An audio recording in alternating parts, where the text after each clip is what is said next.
Joel, thanks for coming on the podcast today. Oh, thanks for having me, Chris. I'm looking forward to this. Can you give the audience a little bit of background about who you are and what you do? Sure. Yeah. So I co-host a podcast called How to Money, also a radio show on KFI in Los Angeles with my best buddy Matt, and it is all about helping people like learn how to handle their personal finances well. And it's one of those things that people are not taught about in schools, although that is changing, and more states are adopting personal finance courses. We'll see how those shake out. But so many people, even really smart people, it's not like an IQ thing. It's truly just an information thing. So Yeah. many people are missing the information they need. And money is this subject. It's this tool that touches every aspect of our lives. And yet too many people don't know how to wield that tool effectively. So it's like a chainsaw, man. In the right person's hands, you can cut down some trees. You can get a lot of good work done. In my small child's hands, they're chopping off their own leg, and that's a disaster. So, yeah, it's the whole goal of our show is really just to serve people and help them make better decisions with their finances. I love it. How did you get into the field? So, yeah, multiple things I could talk about on that, I guess. So, one was I was curious and interested in personal finances because my parents didn't handle finances terribly well when I was a kid. It was kind of an area, a topic of consternation in our house. And my dad lost a job, and then there were just all these domino effects from Yeah. that. And so they just had a lot of money troubles. And I just remember hearing a lot of money arguments. My parents, fantastic people, still people I admire to this day more than almost anybody else in this world. But yeah, money was a constant source of Yeah. difficulty. And so I just never wanted that to be the case for me. I was at this impressionable age, 11 or 12, when they filed for bankruptcy. And I just remember saying, like, I don't necessarily want to be rich, but I just don't want to have money problems, Yeah. right? And then, fortune would have it, I ended up working for this guy named Clark Howard, who was a consumer advocate, money guy on a bunch of radio stations around the country. And so I helped produce his radio show for a decade and a half. Learned so much, and so it was this topic I was already kind of fascinated by, wanted more information, and then it was my day job. I was immersed in it for Mhm. so long, and yeah, it just was like, okay, I want to help people and do this, I think, for the rest of my life.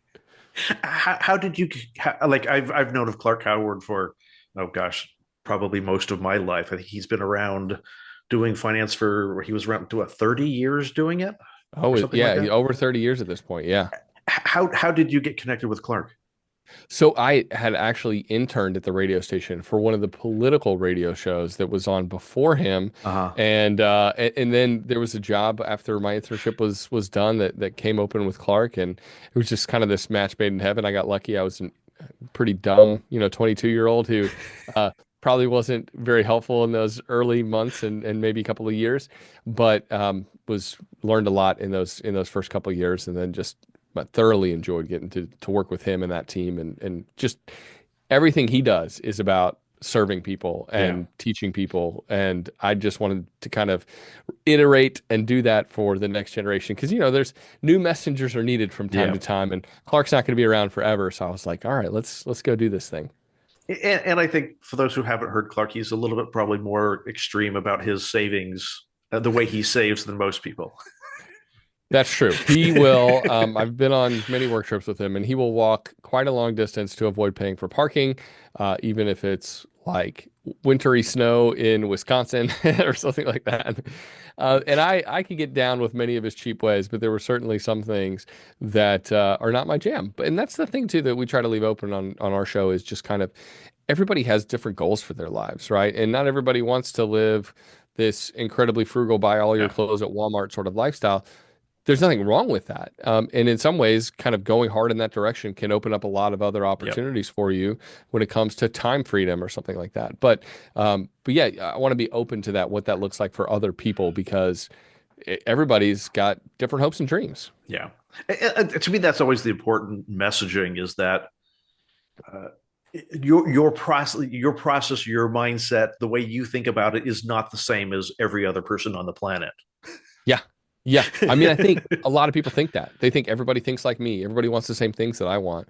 Some people don't. And Yeah. and some people want to retire at 30. I don't understand that. Like I I like working. I'm down more working less. I also don't understand people who want to make the most money in the world, right? Like Yeah. I have no desire to be an Elon Musk or Jeff Bezos. Like I just want to make enough money doing something I enjoy and like love my family, be a part of my community. Like those are the things that matter to me. And so, but everyone's got Yeah. kind of different things that light them up, and there's just got to be room in the personal finance space for people to have kind of different things that they're shooting for.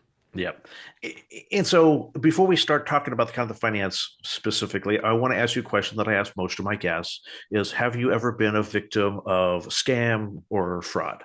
Because All right, so if you and I can't get the financial and the anti-scam stuff right 100% of the time, the audience doesn't need to feel like they're just this horrible human being. You're not like the best of us fall for this stuff. this is another place. I was just talking about in personal finance. It doesn't matter if you're like Mensa level IQ, you're still, there's a lot of stuff you need to learn in order to be good at personal finances. It doesn't just come naturally. And I think the same thing is true with avoiding scams. This, I remember someone came to my door to sell Blockbuster gift cards, discounted Blockbuster gift cards. It was a kid. And the kid was like, these are discounted because they're through the school and this is going to support the school. The gift card had nothing on it. So when you asked that question, that's the first thing that comes to my mind. And my parents still make fun of me about that because I was always about getting a deal. And my desire to get a deal kind of blinded me to asking any questions about whether or not this was a legitimate gift card for sale or not. So definitely got taken advantage of on that one. But I think I, I probably lost 25 bucks, so it's not the worst thing in the world. But I almost want to. I feel like we need to pref it for half the audience and explain what Blockbuster is. I know. Oh, that's a good point. Oh, this was like 25 years ago when Blockbuster was a thing. So Blockbuster was this place where you rented videos that's right. physically. Yes, I know. You couldn't one click of a button get it.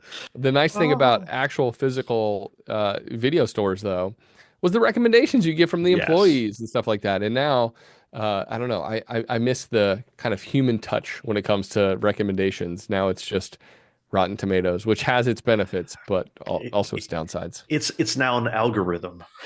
Yeah, yeah, exactly. I know. So it's missing a little bit of kind of that humanness that was really nice. You're like, I know what Bob likes, but I don't know what the algorithm likes. Right. Yeah, exactly.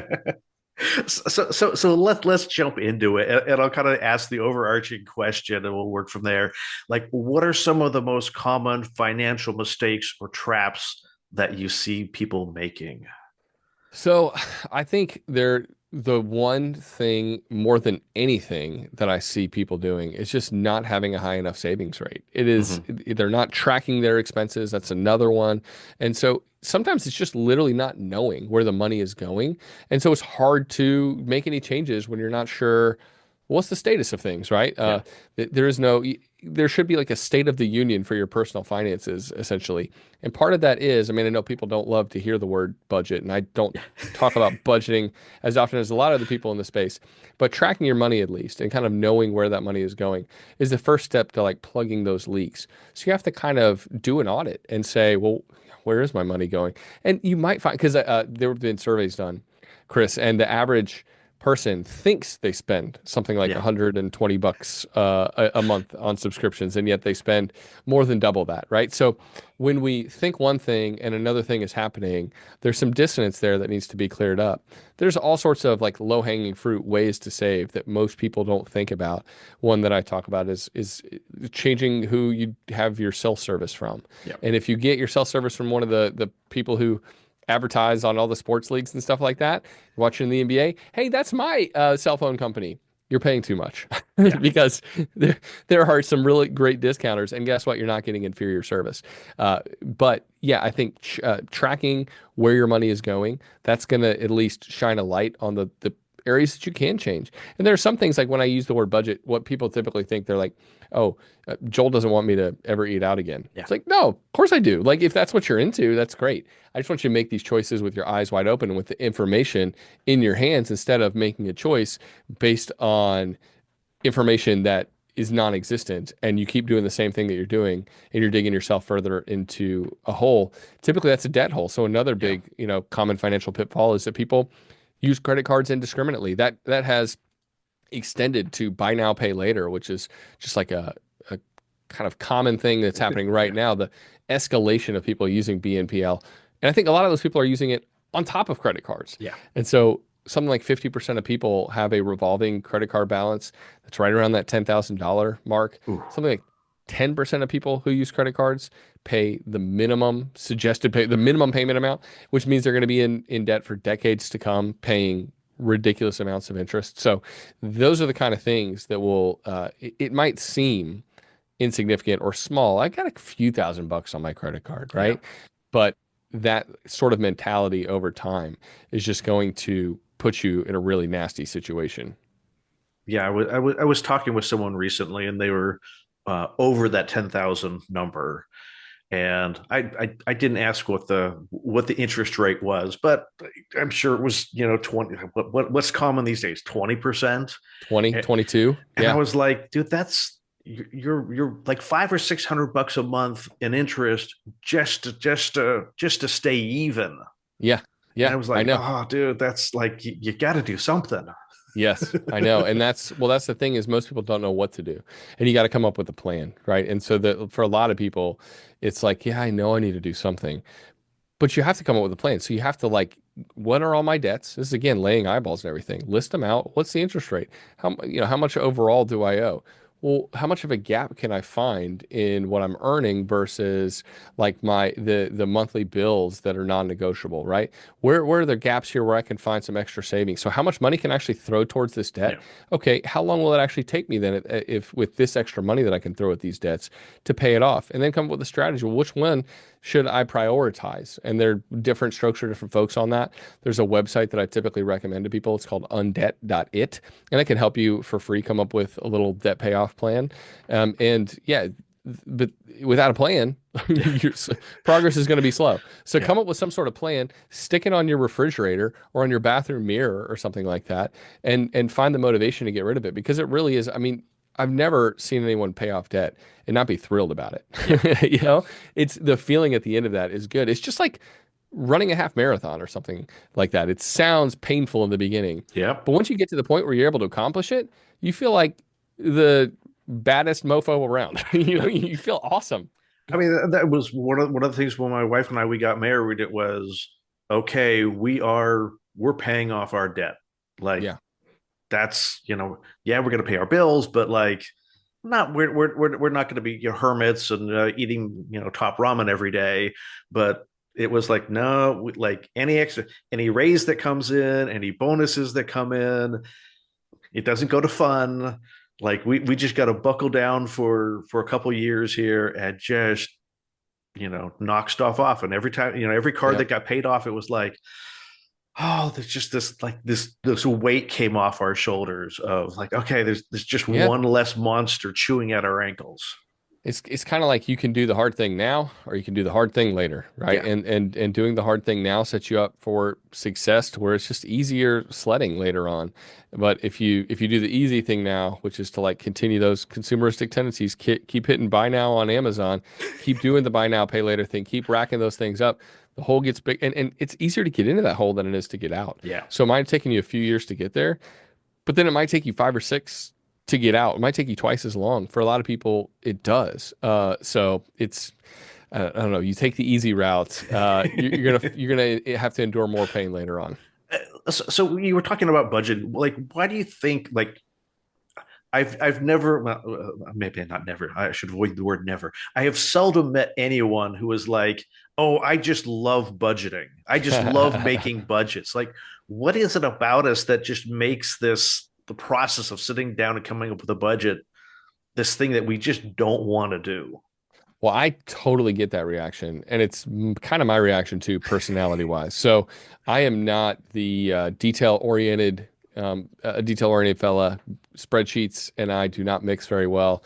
But I am thankful for online budgeting software that does make it a lot easier because if it was literally putting pen to paper or Excel spreadsheets, like I'm not going to do well with that. And part of actually one of the things that I'm interested in about or early on, what getting good with money was how can I make it to where get to the point where I don't have to think about it nearly Yeah. as much anymore. And part of that is being naturally frugal and say having a big savings rate means that I don't have to pay quite as much Yeah. attention. Most people do, especially in those early years, and I had to in those early years. But yeah, I would say I think a lot of people also assume that a budget is similar to a diet. It's Yeah. restrictive. Yeah. But I think the opposite is actually true. Maybe not for a diet, but definitely is for a budget. Because if you say, what are the things I really want to accomplish for myself in the coming year? And let's say taking a $10,000 vacation to Hawaii is one of those things. Well, if you're not proactive about it and funneling money towards that goal, chances are you're not going to just randomly have 10 grand to go to Yeah. Hawaii. But if you're thoughtful about it and you say, listen, I can cut back here and here and here. And then it makes actually those cutbacks not feel like drudgery. It Hmm. makes it feel like it's the on-ramp to you getting where you want to go goal-wise. So you're saying when you don't go out to dinner or to breakfast, you're not thinking, my life really sucks right now. You're thinking, my life's going to be awesome when I'm in Hawaii 6 months from now.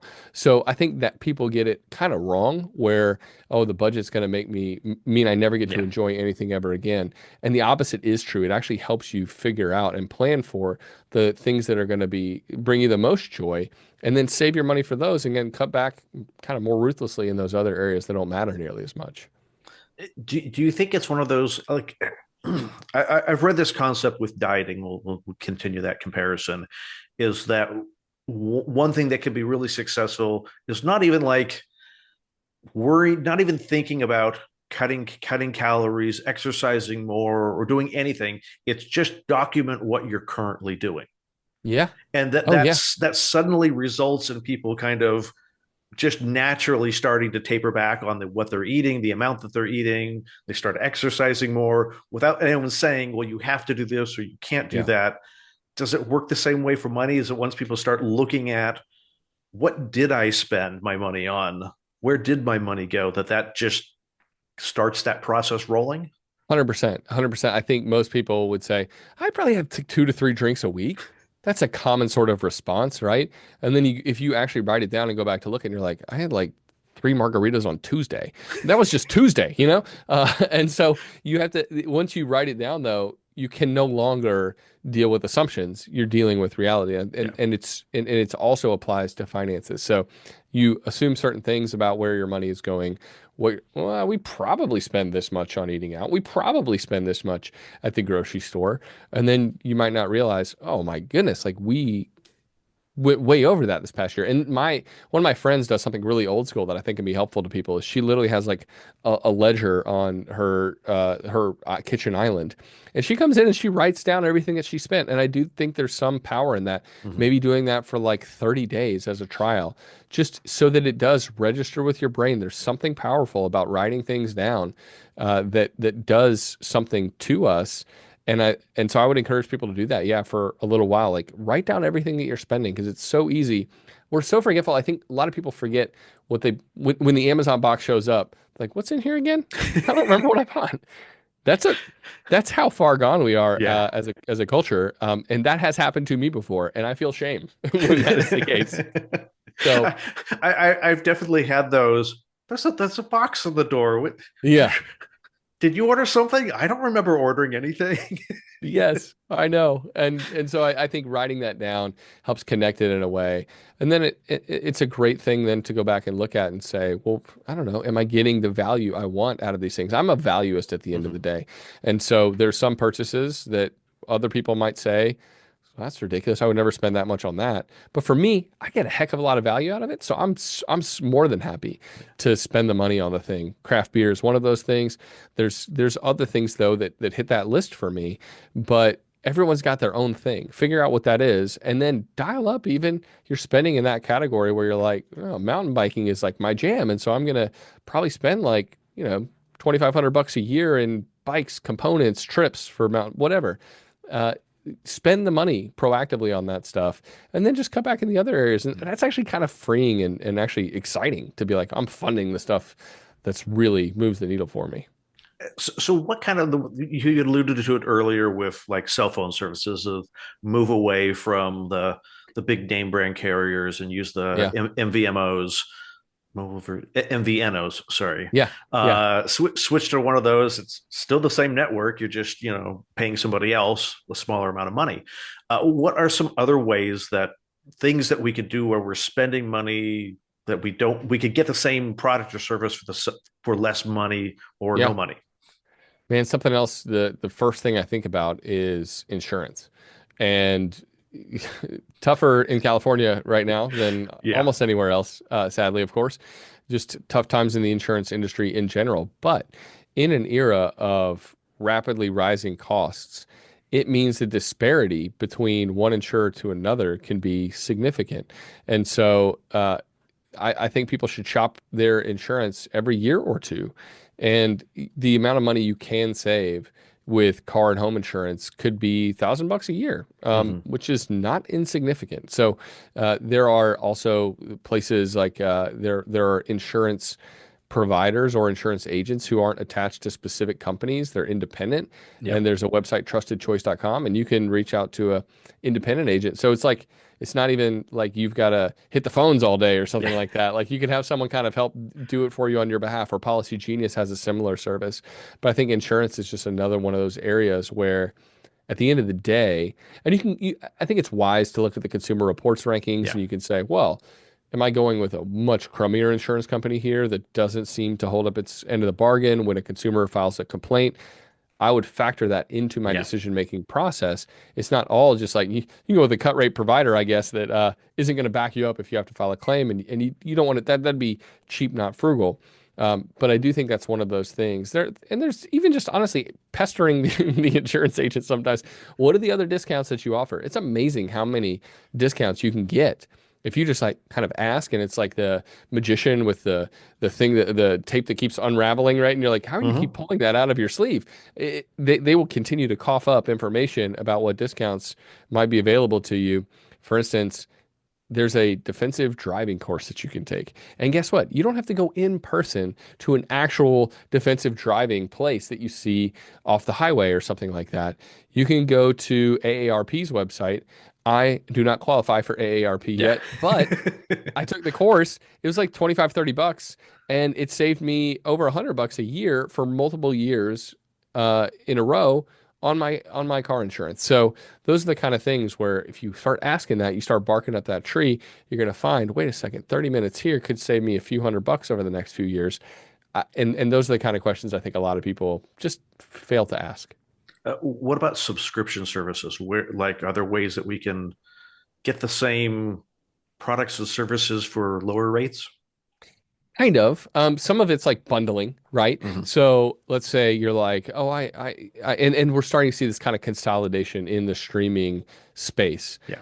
But that's also, I think, on purpose. They want to give us now, they're seeing that consumers have responded and they're canceling some of those subscriptions more frequently because there's just a plethora of service providers. So people are like, yeah, I'm going to get the Peacock and I'm going to get Paramount Plus and I'm going to get Apple and Netflix. And then you're like, wait a second, this costs just as much as cable. Uh, and so at first, what sounded so good and it was debundling.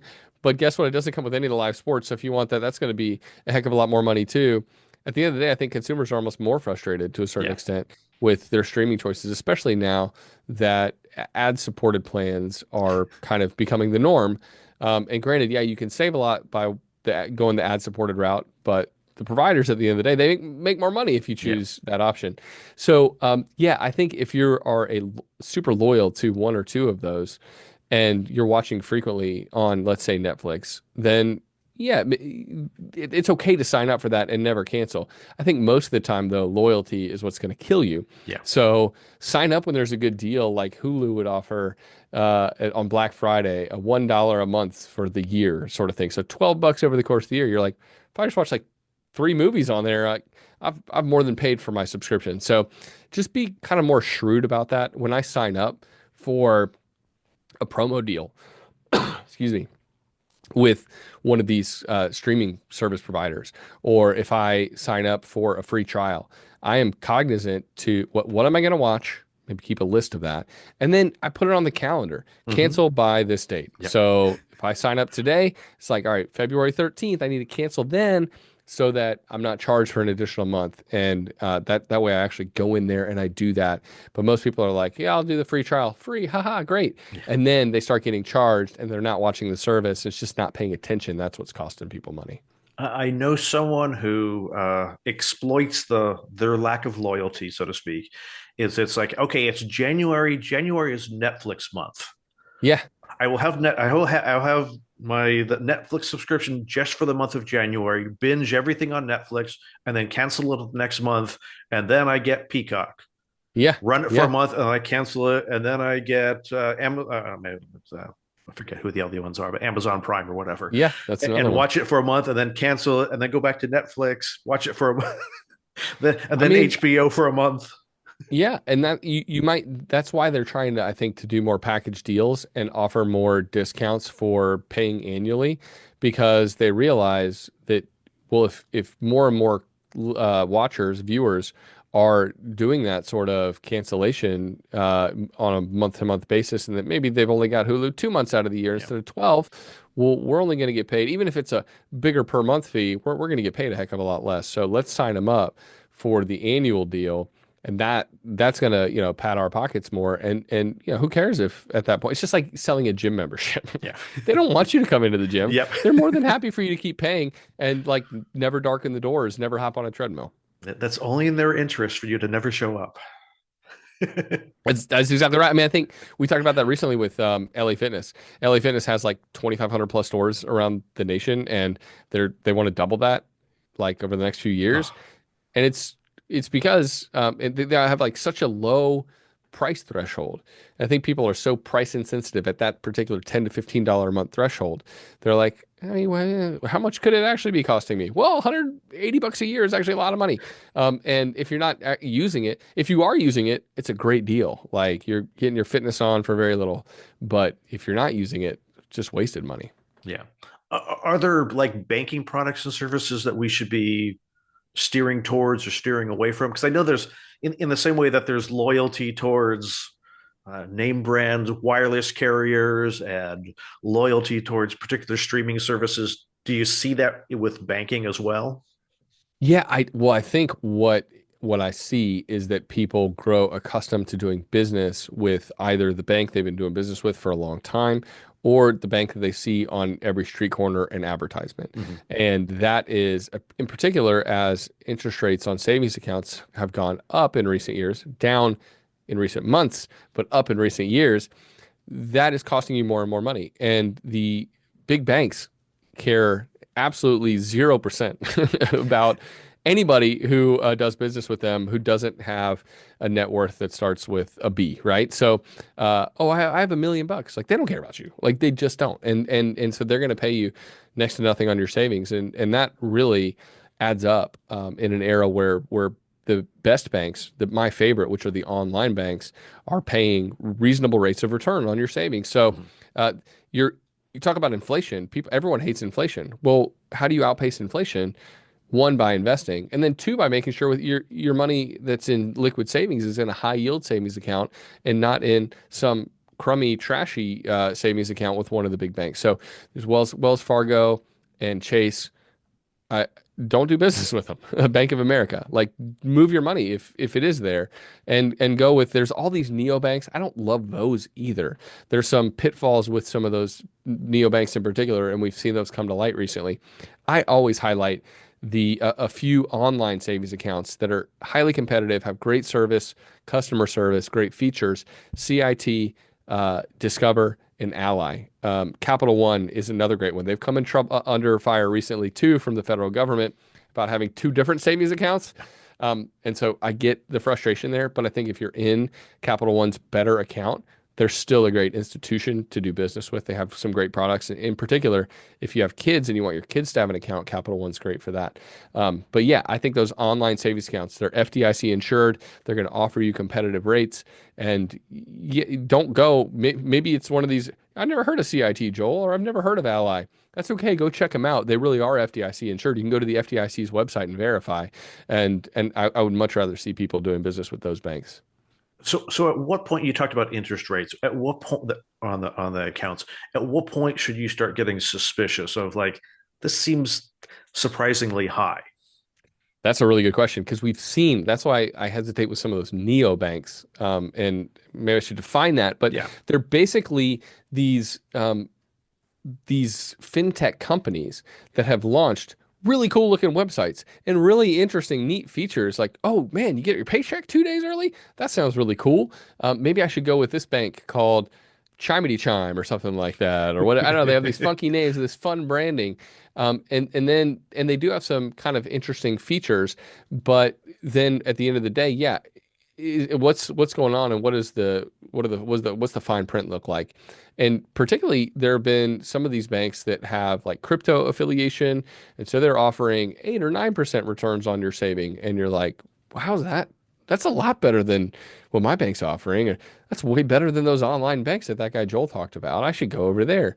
And then people get people get screwed, Yeah. and they lose their money, they lose access to their money. We've even seen that with some of the neobanks. There were Yeah. some of the better neobanks where behind that fintech company is some other small regional bank. And there's an issue between the neobank and that bank because they're two separate entities. And then the consumer on the back end doesn't really realize that. And then they don't have access to their money when a kerfuffle arises. And so it can be a big problem. That's why I would rather see people do business directly with online banks who have that FDIC insurance and they're not working with some sort of third party bank. So how do you as the consumer, how do you identify the difference between those types of entities? So you can go specifically to FDIC.gov and look up that fintech company and say, is this one? Or you'll see down in the fine print on their website too. Oh, this is being run in the back end by a different bank, a bank that I've never heard of. And yes, there's FDIC insurance from that bank, but when there are two different entities at play, we've found there's like this gray area and it's kind of scary that so many neobanks have launched and not much has been written or talked about on this. But yeah, it might sound sexy in the marketing materials and fun on the website. And it's appealing to Gen Z and this like super fun lifestyle or something like that. But that's why I want you doing business directly with the Yeah. online bank who's in charge of your money, who is FDIC insured. There's nobody else that you're dealing with. You're dealing directly with the four I mentioned. Those are four great. They're big enough to have competitive offerings, to have great services. They've gotten rid of the stupid fees that some of the big banks still charge. They have consumer friendly practices for the most part, even if they're not perfect, but they're not fly by night either, like some of these neobanks are. Gotcha. So when it comes to kind of evaluating investments, like, move into 401ks and stocks and other investment, is there, at what point do you start getting suspicious of whether it's a legitimate opportunity or not? Oh, that's a good question. Oh man, I guess I'd be curious to hear what people are being pitched and maybe what red flags they're feeling. I guess ultimately at the end of the day, I think simplicity trumps everything. And the Mm-hmm. interesting thing is when you look at stock market returns and you look at how the average investor fares, the over time, investing in the simplest products, which is something like a low cost index fund from a low cost brokerage firm like Fidelity, Schwab, or Vanguard, those people come out ahead and they just build wealth. And guess what? They also don't have to really think or worry about it. And I think there has been this for many decades attempt by Wall Street. And granted, index funds are actually, they came around in the 1970s, so it's not like they've been around for forever either. Mm-hmm. But when you look at kind of get a lot of people in America, we want to be exceptional, Yeah. and getting average returns sounds like a dumb idea. Well, why don't I try to like beat all that stuff? But the truth is, it's really, really hard to do. And even people who professionally manage money have a really hard time doing that. In fact, most of them, the vast majority of them, don't come close. So if you can buy the average and pay very little to do that, you are going to just build wealth steadily and slowly. And I think, and I say slowly, which sounds like a bad thing, but Yeah. that's the goal. The more money you stick into there, the faster you'll actually build wealth. And some years not so slowly. Look at Yeah. the last 2 years of stock market returns. Like, hey, that was pretty great for anybody who kept sticking money in, right? So, you will have those years like 2022. You will have those moments like COVID when the stock market gets slammed, and those times might encompass more than one calendar year, right? It could be 2 or 3 years where the market experiences difficulties and but the truth is those are actually buying opportunities for especially younger investors. So I think index funds inside of your retirement accounts, trying to get at least the match from your 401k, then moving on to a Roth IRA. I'm a big fan of HSAs as well. That's take a long time to explain those sometimes, but I think they're really cool vehicles. And if you do your due diligence, we've got articles up on howtomoney.com specifically about HSAs and why they can be a great investment vehicle. But kind of looking to those and doing the slow, steady, boring stuff is ultimately what's going to get you where you want to go. And if you're trying the kind of sexy alternative investing stuff that's hitting right now and becoming popular, and there's more and more websites devoted to siphoning your money into investing in wine or whiskey or art or farmland. Those all sound kind of fun. Like, ooh, I can own some farmland. Ooh, I can own like some fancy bottles of wine. Maybe that'll take off more than the silly S&P 500, right? Well, the truth is, no, the fees are high, and the sexier the investment sounds, the more somebody who's running the investment is getting paid. And the more vertical the investment is in terms of Yeah. how niche is it? Yeah, and that's the thing with these alternative investments, and that's where I think a lot of people have got. We could talk about cryptocurrency too, and a lot of the meme coins and stuff like that. But the great thing about buying an index fund is that you own essentially an incredibly small amount of all these businesses that many of which we do business with every single day, right? We talked about Netflix or Amazon. Well, those are companies that you're buying when you buy the index, or you're buying a company like Nvidia, who is funneling the AI revolution, and you own little bits of them without being overexposed. And these businesses have a profit motive, Yeah. and so we get to partake in the benefits of that. And the other great thing is, again, like the amount of work that it takes to do that is pretty minimal.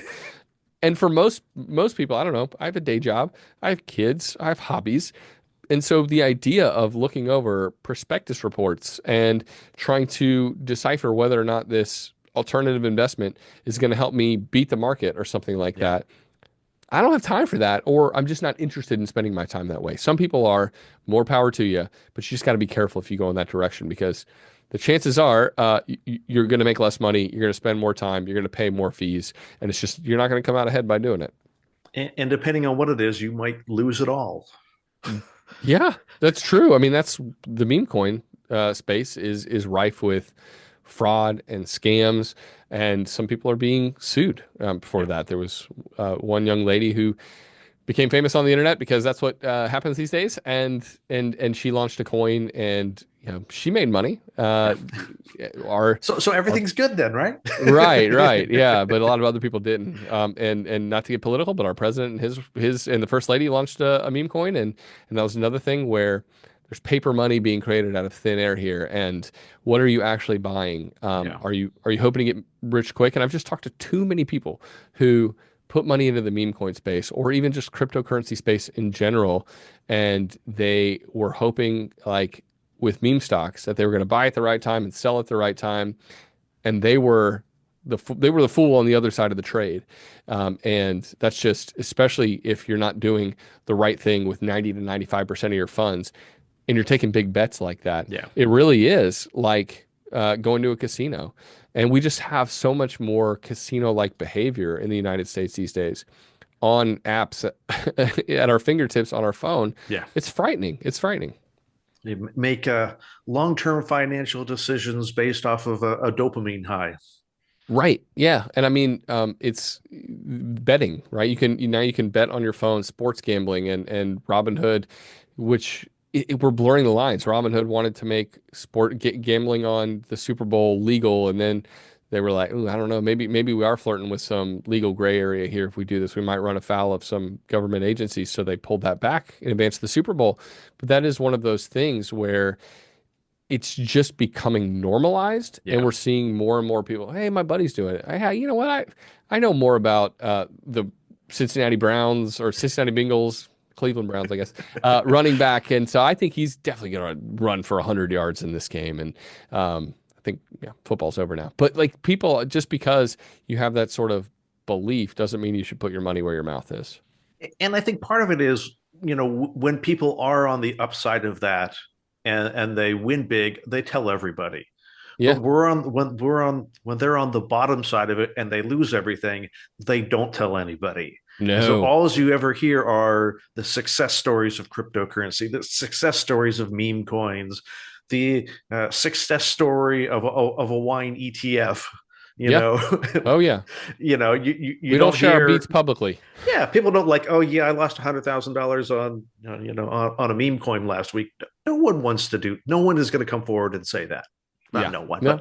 but our the human nature is we tout our successes and we hide our failures, and so like what we hear is not necessarily a good indicator of what reality is. Yeah, and I mean I think some people in particular on the lower end of the socioeconomic spectrum, they might think this is just my only ticket. This is the Yeah, only way is to take the flyer on the high risk but potential high reward payoff. But when you run the numbers about what the average person in lower socioeconomic strata spends on something like lottery tickets, and you add it up, I think it's average like something like $20 a week, like yeah, $80 a month put into an index fund over 30 years is not insignificant, right? So it's sometimes I think these schemes target the poorest among us yeah. who have other options. They just don't know and they haven't been taught how to do it. And so we have to like, I want to ring the bell about index funds. I want to ring the bell about ways to save money and how to increase your savings rate because even for people who aren't making six figures, there are still a lot of options open to them for building wealth, at least within reason for kind of what their lifestyle is look like and what their goals and hopes and dreams are. And the market's changed. You don't have to have $50,000 to open up a brokerage account anymore. Yeah, right. I mean, yeah, there used to be high barriers to investing, and now there are no barriers. Yeah, And in some ways, it's like a little scary because like you can hop on Robinhood and just start buying random stuff. But in the other ways, you can also hop on Robinhood or you can hop on one of my other favorite low cost brokerage firms, and you can literally start buying the S&P 500 or total stock market index fund with $20. Like put in every single month, $5, right? Like the yeah, minimums have essentially gone away with many of these companies, and so and it sounds like very little. And the goal is, of course, not to stay at $5 a month in what you're putting into that account. But I've found too that there is something, the personal narrative changes when you get yeah, started. You start to think of yourself then as an investor. I'm building wealth. Like it's small. It feels like it's almost nothing, but then it can become over time as you like say, oh, I kind of like this. It's really cool to watch this thing grow. Now I'm putting in $20 a month. Now I'm putting in $50 a month. And then it's like this snowball rolling downhill. And it's amazing what starts when you look at an avalanche, like it starts as something incredibly small, like one stone hitting yeah. one piece of snow. And then what it leads into can be insane. Not like you're going to be a billionaire, but the amount of money that you can amass over time, six figures, maybe seven figures, right? If you're just consistent over the long haul. Yeah, that's awesome. So, if people want to learn more and get the bigger picture, where can they find you online? Yeah. So wherever they listen to podcasts, they can find the How to Money podcast. And we've got a lot of resources as well up on our website at howtomoney.com. A lot of articles that we've written over the years to try to help people with HSAs or with like how to even just like when you go to howtomoney.com, there's a start here button. So if you're trying to figure out I'm so new to personal finances. I feel like I'm that guy that Joel described. I don't really know anything. Well, click on the start here button, right? And start slow. We want to like help ease you into the water so you don't feel completely overwhelmed by the jargon immediately. I love it. Easy introduction and easy process to get started. Yeah, no doubt. Cool, Joel. Thank you so much for coming on the podcast today. Yeah, thanks for having me, Chris. I appreciate it.